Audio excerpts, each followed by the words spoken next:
వారికి కూడా తెలుగుదేశం పార్టీ స్వాగతం సుస్వాగతం తెలియజేస్తా ఉంది.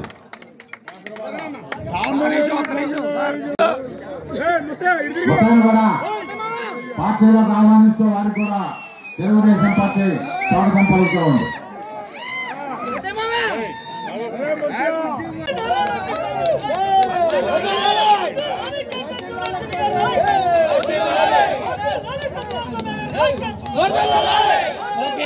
ఇవాళ పొక్కునూరు గ్రామంలో సాంబశివరావు గారు తదితరులు మొత్తం దాదాపు ఒక 50 కుటుంబాలు వైసీపీని వీడి తెలుగుదేశం పార్టీలో జాయిన్ అవటం, ఇవాళ ఆయన ఈ గ్రామంలో మా పార్టీలో జాయిన్ అవ్వడం చాలా ఆనందకరమైన విషయం.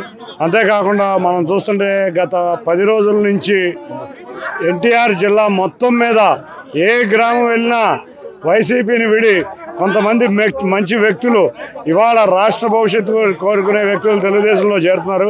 వారిని అందరినీ సాదరంగా ఆహ్వానిస్తున్నాం.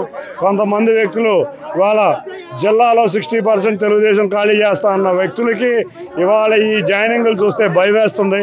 తప్పకుండా తెలుగుదేశం ఎన్టీఆర్ జిల్లాలో వైసీపీని క్లీన్ స్వీప్ చేయబోతుంది. ఇవాళ ఏ గ్రామం వెళ్ళినా ఇవాళ మొన్న తిరువూరు, నిన్న జగ్గైపేట, ఇవాళ నందిగామలో ఈ జాయినింగ్లు చూస్తుంటే మాకు ఫ్లడ్ గేట్లు వదిలితే వరద అట్లా వస్తుందో తెలుగుదేశం పార్టీలో అట్లా వరద రాబోతుంది. నాయకులే కాదు కార్యకర్తలు కూడా బయటకు వచ్చేస్తున్నారు. వైసీపీ మునిగిపోయే నావని అందరికీ అర్థమైంది. అందరూ కోరుకునేది వాళ్ళ రాష్ట్ర భవిష్యత్తు. అటువంటి రాష్ట్ర భవిష్యత్తు ఆశించి మా పార్టీలోకి వచ్చే మంచి వ్యక్తుల్ని మేమందరం సాధారణంగా ఆహ్వానించి ఈ రాష్ట్ర భవిష్యత్తులో చంద్రబాబు నాయుడు గారిని ముఖ్యమంత్రి చేసుకునే విధంగా మేమందరం కలిసికట్టుగా తెలుగుదేశం కుటుంబంలో ప్రయాణిస్తాం. ఇవాళ చూస్తే పొక్కునూరు గ్రామం మొత్తం ఖాళీ అయిపోయింది. ఇట్లా అన్ని గ్రామాలు ఖాళీ అయిపోతాయని మేమందరం ఆశిస్తాం. ఇటువంటి దుష్ట పాలన త్వరలో అంతం కాబోతుందని తెలియజేస్తుంది.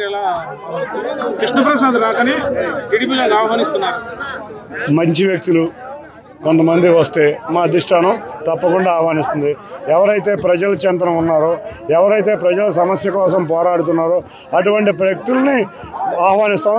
ఇవాళ చూస్తే ఎమ్మెల్యేలు, ఎమ్మెల్సీలు, ఎంపీలు మొత్తం ఖాళీ అవ్వబోతున్నారు వైసీపీలో.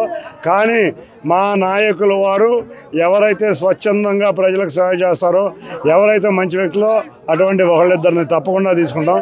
మేము కూడా అంతా ఓవర్లోడ్ అయిపోయి ఉంది. మాకు ఎక్కడ కూడా అందరూ మా తెలుగుదేశం నాయకులు, కార్యకర్తలు గత 5 సంవత్సరాల నుంచి కష్టపడే నాయకులు ఉన్నారు. వారందరినీ చూసినాక ఇంకెవరన్నా ఒకళ్ళిద్దరు మంచి నాయకులు తప్పకుండా ఆహ్వానిస్తాం.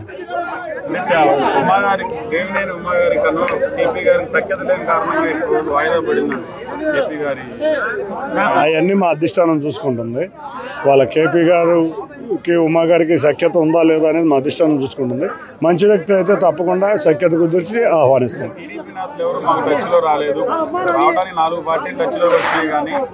ఏ పార్టీలో చేరేది ఇంకా క్లారిటీ రాలేదు. కానీ నన్ను టీడీపీ క్యాడర్ చాలా మంది కేపీ గారికి వచ్చారు. ఆయన కూడా మంచి వ్యక్తి, ఆయనకి నచ్చిన పార్టీ, ప్రజలకు మెచ్చే పార్టీ, ప్రజలకి మంచి చేసే పార్టీని వారు ఎన్నుకుంటారని మేము ఆశిస్తున్నాం.